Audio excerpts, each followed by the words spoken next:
ఇక 9 రోజులు మంటపాలలో, ఆలయాలలో, క్షేత్రాలలో, ధార్మిక క్షేత్రాలలో వైభవంగా ఆ వినాయక నవరాత్రోత్సవాలు అత్యంత ఘనంగా జరుపుకుంటున్నారు.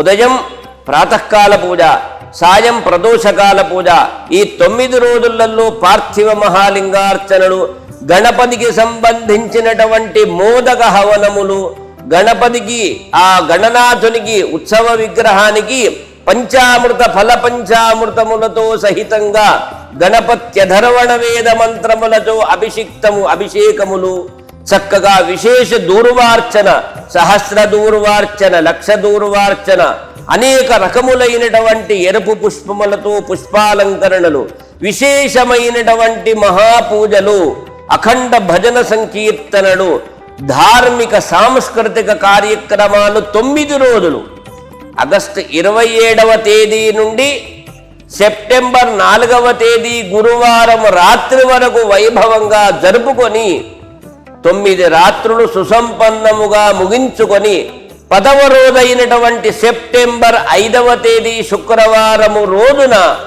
గంగమ్మ ఒడిలోకి, తల్లి ఒడిలోకి నిమజ్జనానికి తరలి వెళ్ళుతాయి.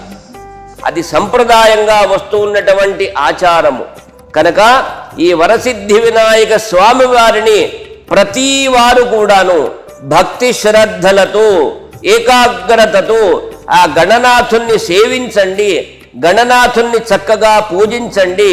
గణనాథునికి శిరస్సు వంచి నమస్కారాలు చేసుకోవటం వలన ఆరోగ్యవంతమైన సకల శుభాలు జరుగుతాయి. సెప్టెంబర్ 7వ తేదీన సంపూర్ణ చంద్రగ్రహణం, రాహుగ్రస్త చంద్రగ్రహణం ఉంది. ఆదివారం అవుతుంది. భాద్రపద పూర్ణిమ రోజున, ఆదివారము రోజున సెప్టెంబర్ 7వ తేదీ రోజున సంపూర్ణ చంద్రగ్రహణము ఉన్నందున అయినంత వరకు 11, 12 రోజులని ముందుకు వెళ్లకుండా గ్రహణ వేద సంభవిస్తుంది కనుక 9 రాత్రులు సుసంపన్నముగా ఆ వరసిద్ధి వినాయక స్వామి వారిని అత్యంత వైభవంగా పూజలు జరుపుకొని 10వ రోజైనటువంటి సెప్టెంబర్ 5వ తేదీ శుక్రవారము రోజున మధ్యాహ్నము నుండి వారి సంప్రదాయంకో అనుసారంగా సాయంకాలం ప్రదోషవేళ గోధూళి సమయము నుండి రాత్రి వరకు ఆ నీళ్లల్లో చక్కగా గంగమ్మ ఒడిలోకి ఆ మట్టి గణనాథుణ్ణి నిమజ్జనం చేయటము సకల శుభకరము. సర్వే జనాః సుఖినో భవంతు, సమస్త సన్మంగళాని భవంతు.